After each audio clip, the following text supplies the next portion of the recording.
पहला चुनाव है। आदित्य यादव को आप सब इनकी मदद कर। दोस्तों, अखिलेश यादव ने अपने चाचा के बेटे आदित्य यादव की चुनाव रैली की और उनके लिए वोट मांगा। तो आइए हम आपको वीडियो दिखाते हैं कि अखिलेश ने क्या कुछ कहा। वैसे तो तोते उड़ने वाली बात आ गई है सामने, तोते जब उड़ेंगे तब उड़ेंगे, लेकिन मुझे पता है कि दिल्ली वाले भी बदायूं आए हुए हैं और उनके पास सब सूचना और जानकारी का तंत्र है। जब उड़ेंगे तब उड़ेंगे, लेकिन उनके तो आज ही तोते उड़ गए होंगे आपकी जानकारी करके। हम लोग सब जितने मंच पे साथी बैठे हैं वो आदित्य यादव जी के लिए वोट मांगने आए हैं। और मुझे याद आ रहा है जब मैं पहली बार मंच पर चुनाव लड़ने गया था, हमारे पुराने साथी जिन लोगों ने वो चुनाव देखा होगा, उस चुनाव में जब मैं अपने लिए वोट मांगने गया था तो केवल मैंने नेताओं के नाम लिए थे और केवल सहयोग की अपील कर करके बैठ गया था। मैं जब भाषण खत्म हो गया, मुझे याद है कि नेताजी ने दोबारा कहा कि दोबारा भाषण दे दो, और उस समय के लोगों को याद होगा कि मैं फिर नाम लिया और अपने लिए सहयोग की अपील कर करके बैठ गया। लेकिन मैं देख रहा हूं आज आदित्य यादव को आप लोगों ने, बदायूं के लोगों ने नेता पहले ही बना दिया। ये इनका लोकसभा का पहला चुनाव है, ये पहला चुनाव लड़ने आए हैं आपके बीच में। यहाँ का नौजवान, यहाँ का बुजुर्ग, यहाँ का किसान भाई, यहाँ उपस्थित जितने साथी हैं, सब इनकी मदद करना, एक एक वोट देकर के इनको जिताने का काम करना। बदायूं की धरती ने हमेशा संदेश दिया है और ये ऐसी धरती रही है यहाँ पर न केवल उत्तर प्रदेश बल्कि देश और दुनिया को संदेश देने का काम इस धरती से हुआ है। यहाँ की गंगा जमुनी तहजीब को लेकर के ये जो हमारी मिली जुली संस्कृति है, ये मेल मिलाप का हमारा जो समाज बना है, इसकी पहचान बहुत अलग दिखाई देती है। जहां तक चुनाव का सवाल है, जो लोग चुनाव को देख रहे होंगे वो जानते होंगे ये भारतीय जनता पार्टी के लोगों ने, और भारतीय जनता पार्टी के लोग संविधान और हमारी आपकी जान के पीछे पड़े हुए हैं। एक तो ये संविधान बदलना चाहते हैं और दूसरा वो कोविड वाली बात आपके सामने आ गई होगी कि जो उन्होंने वैक्सीन लगवाई और सबसे कहा कि सब वैक्सीन लगवा लो, सबने लगवाई, लेकिन शायद हमारे जैसे कुछ साथी होंगे जिन्होंने नहीं लगवाई होगी। लेकिन सोचो, जिन्होंने वैक्सीन लगवा ली होगी वो जब सर्टिफिकेट देखते होंगे तो क्या गुजरता होगा उन पर। और अब तो जिन्होंने वैक्सीन लगवाई और जो सर्टिफिकेट देखते होंगे वो लोग भी इस बार निकल पड़ेंगे भारतीय जनता पार्टी के खिलाफ मतदान करने के लिए, क्योंकि ये तो आपदा में अवसर ढूंढ रहे थे। याद है कि नहीं याद है? ये भारतीय जनता पार्टी के लोग कहते थे आपदा में अवसर होता है, और जो उन्होंने इलेक्टोरल बॉन्ड की वसूली की है, शायद दुनिया में भी कोई ऐसा राजनीतिक दल नहीं रहा होगा जिसने इतने बड़े पैमाने पर वसूली की होगी।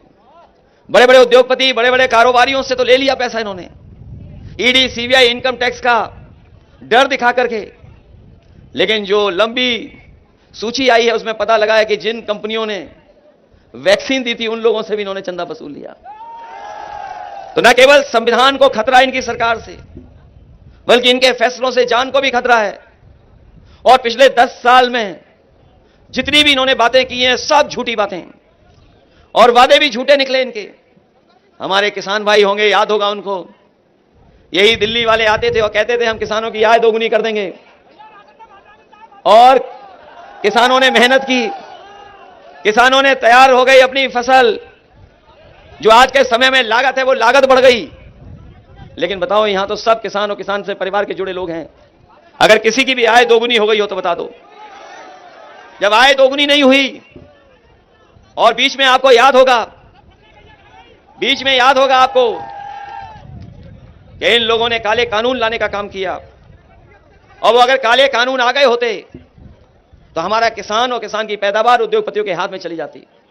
यही इसी देश के किसान जाकर के दिल्ली पे धरने पे बैठ गए, सालों साल बैठे रहे, लेकिन जब चुनाव होने लगा कि वो चुनाव उनका हार जाएंगे या डगमगा जाएगा चुनाव, उन्होंने तीनों काले कानून वापस ले लिए।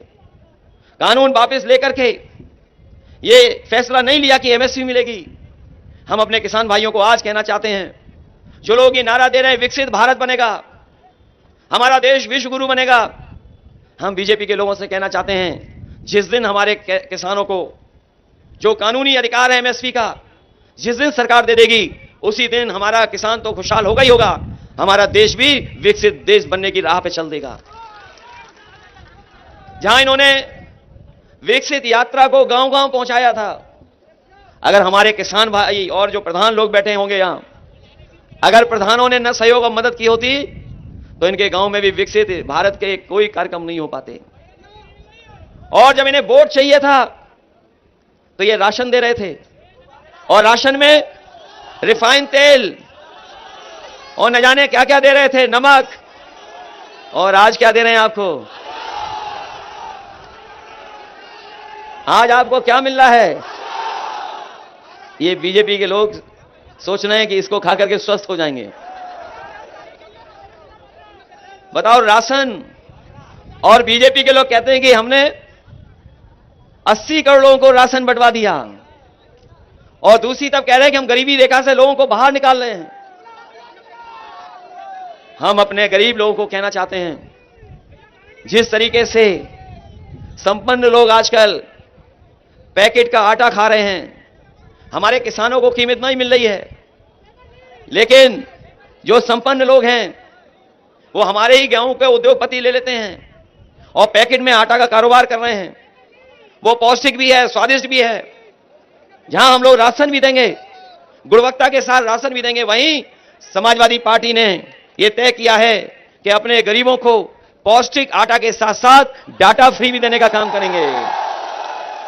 जहां आटा स्वादिष्ट और पौष्टिक मिलेगा, स्वाद बेहतर होगा, वहीं आजकल बहुत सी चीजें डाटा के माध्यम से हम लोगों की हल हो रही हैं। बिना डाटा के तो आजकल कुछ चल ही नहीं पा रहा है।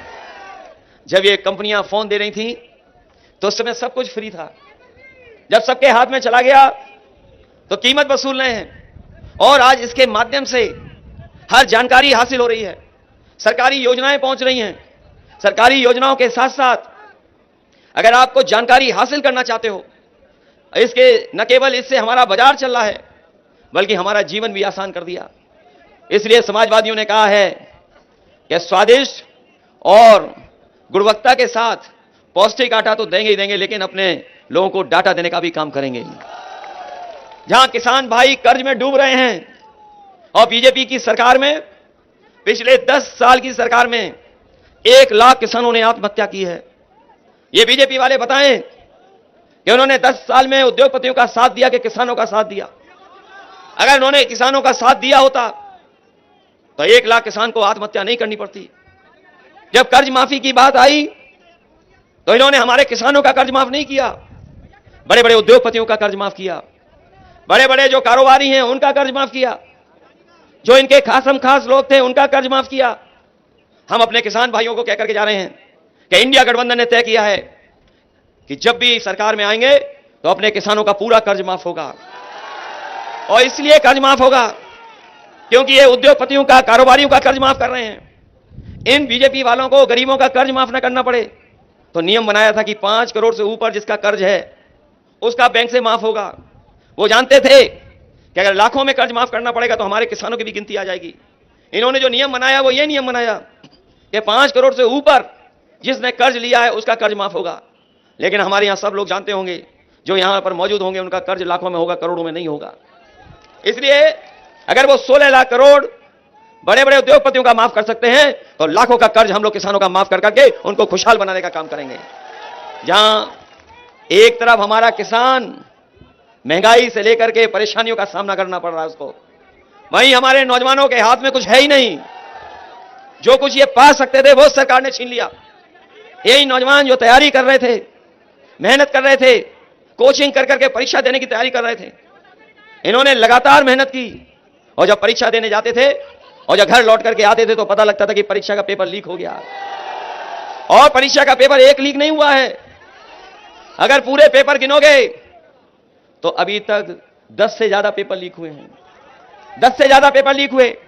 और ये जो पुलिस भर्ती हुई थी अभी, जिसमें सरकार ने कहा कि हमने इंतजाम किया है, सुरक्षा दी है, सब कुछ बेहतर कर दिया है, 2 दिन परीक्षा चलाई, लेकिन जब बच्चे घर पर लौट करके आए तो उन्हें पता लगा कि पेपर लीक हो चुका था। कुछ लोगों को पूरे के पूरे नंबर मिल जाएंगे, और अगर वो परीक्षा नहीं कैंसिल होती तो हो सकता था 8 या 10 लाख बच्चे ऐसे होते जिन्हें 100 में 100 नंबर मिल जाते। तो सरकार के सामने संकट था कि जब 100 में से 100 नंबर आ जाएंगे तो बताओ उनको नौकरी कैसे देंगे। वो पेपर भी लीक हुआ और हमारे बच्चों का भविष्य अंधकार में डाल दिया। ये बीजेपी वालों को हम गणित बता दें कि जहां अगर 60 लाख बच्चों का पेपर लीक हुआ है और केवल उनके मां बाप को जोड़ दें अगर, तो एक परिवार में 3 सदस्य इस सरकार के खिलाफ है, 3 वोट। और अगर 60 लाख हैं लोग ऐसे, तो 60 लाख का गुणा 3 से तो वो 1 करोड़ 80 लाख। और यही 1 करोड़ 80 लाख अगर 80 लोकसभाओं से भाग दे देंगे तो कोई लोकसभा ऐसी नहीं है जहां पर 2,25,000 वोट इनके खिलाफ न पड़ने जा रहा हो। तो दोस्तों इतना कुछ कहा है अखिलेश यादव ने अपने चाचा के बेटे आदित्य यादव के चुनाव प्रचार के लिए। आपको क्या लगता है कमेंट करके बताइए।